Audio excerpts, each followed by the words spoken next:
Gerard Butler's resume is quite a bit sporadic in terms of quality, wouldn't you say? Not necessarily pointing out that he's a bad actor or anything, because he isn't. He's a man of charisma and someone who is capable of gaining leading man status. The problem is that his agent chooses, quality-wise, the most inconsistent projects to his resume. First thing you know, he would play the King of Greece in the cult classic 300, then a Viking chieftain in the How to Train Your Dragon trilogy. Next thing you know, he would be the man who would appear in a bunch of crappy romantic comedies, Roland Emmerich wannabes, and portray an agent protecting Morgan Freeman as the President of the United States, in an action trilogy in which the latter two would be absolute cinematic calamities. Yeah, his track record isn't the best, as the movie he's featured in have their varying degrees of quality. But Butler, in even the worst movies, such as Gods of Egypt, aka The Death of Alex Proyas' Reputation, tries whatever he can to compensate for whatever material that he's been given through a solid or ridiculously over-the-top performance. And now,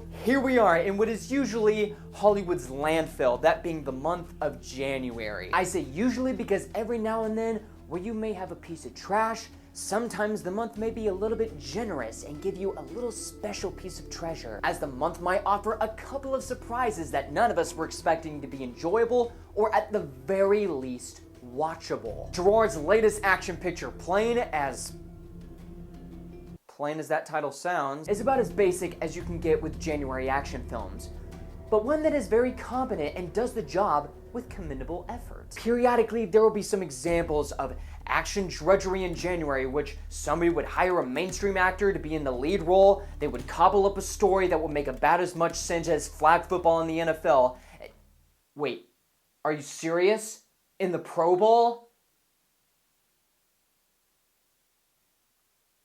I give up. Shoot some action scenes in shaky cam and call it a day. But Plane departs from the herd of January banality and not only offers what the viewer came to see, but does so without condescendingly toy with the audience's mindset. Based on a pitch by novelist Charles Cummings in 2016, our story has Gerard Butler fly into the scene as Captain Brodie Torrance, a commercial air pilot who was responsible for taking these passengers to their rightful destination, including an officer escorting Mike Coulter as Louis Gaspar, a prisoner charged with homicide, and whether or not he did it pretty much remains a mystery. All is going well with the flight until a giant thunderstorm comes and cuts off power to the plane. This leaves Captain Torrance no choice but to land the plane on the island of the Philippine Sulu archipelago, which he and his passengers realize is being ruled by a dangerous anti-government militia. With 14 travelers in a hostage situation and no electricity or resources to get them all the way back home, Captain Torrance must ally with Gaspar in order to communicate for outside help,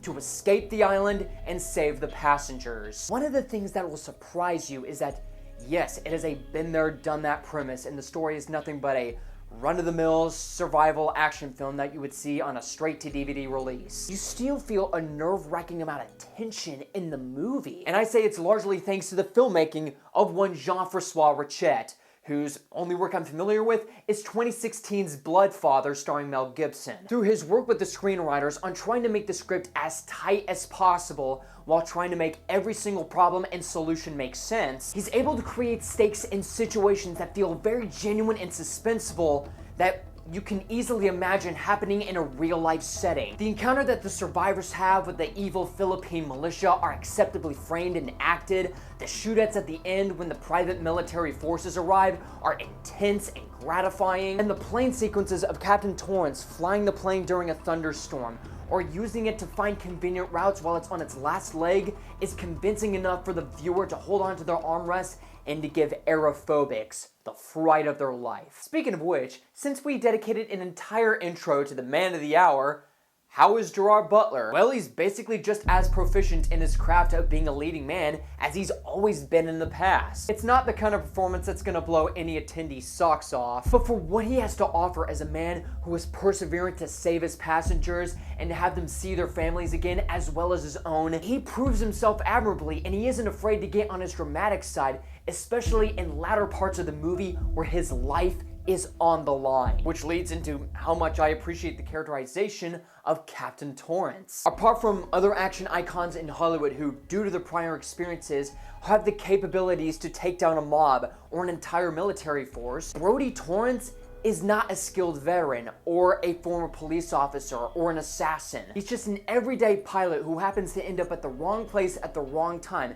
And while he isn't as skilled as the modern action hero, as he prefers non-bloody violence, in fact, I don't even think he uses his gun once in the entire movie, he still remains competent to be a strong leader and has enough abilities that make sense for his character to evaluate the situation and defend himself from a threat, which is made abundantly evident when you witness his first encounter with the soldier that is trying to incapacitate him, that is so realistically choreographed and shot all in one take. It makes you believe that a man is fighting for his life with what little experience he has. It also serves as a unique juxtaposition that he has with his partner Louis Gaspar, who, unlike Torrance, uses lethal force to take down his foes and knows how to handle firepower and stealth because of his past experiences with the military. Furthermore, Mike Colter and Gerard Butler each share of quality performances and each have development throughout the story in which, where they may have this unlikely alliance, Butler doesn't quite know if he can fully trust somebody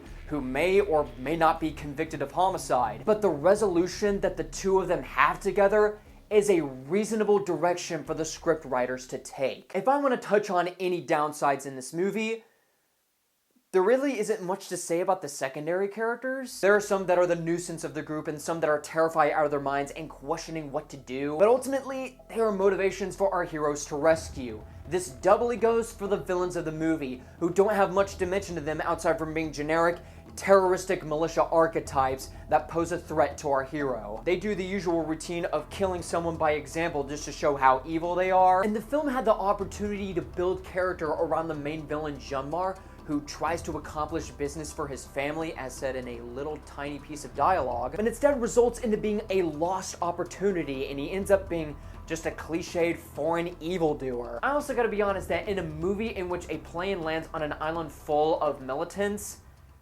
the CGI is a bit iffy. First and foremost, when the plane is going down or falling through the thunderstorm, the plane itself from a CGI standpoint looks very noticeable because of its polish on the design of the plane and its very clean frame rate flow, which as a matter of fact transitions to my second example. I get that the movie is incredibly cheap to make. It was something like $25 to $20 million worth to make. But with the blue screen key compositing in the movie, you can see the outline in front of the actors' heads when they're interacting with each other, but it gets especially bad when the camera itself is operating at 60 frames per second as opposed to the cinematic standard of 24 frames per second, which just goes to show you that no matter how realistic and flowy the character movements are in the scene, it's not going to distract the fact that the CGI is going to look incredibly noticeable. Overall, while an action film that doesn't reach the heights of recent magisterial action motion pictures,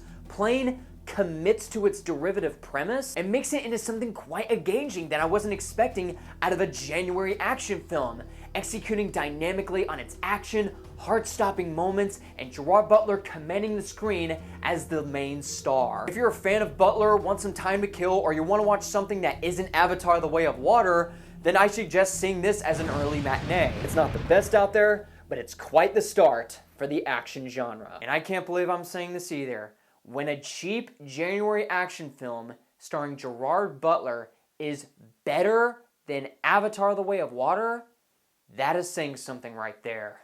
My name is Nukem, and you, my friends, have been blown away.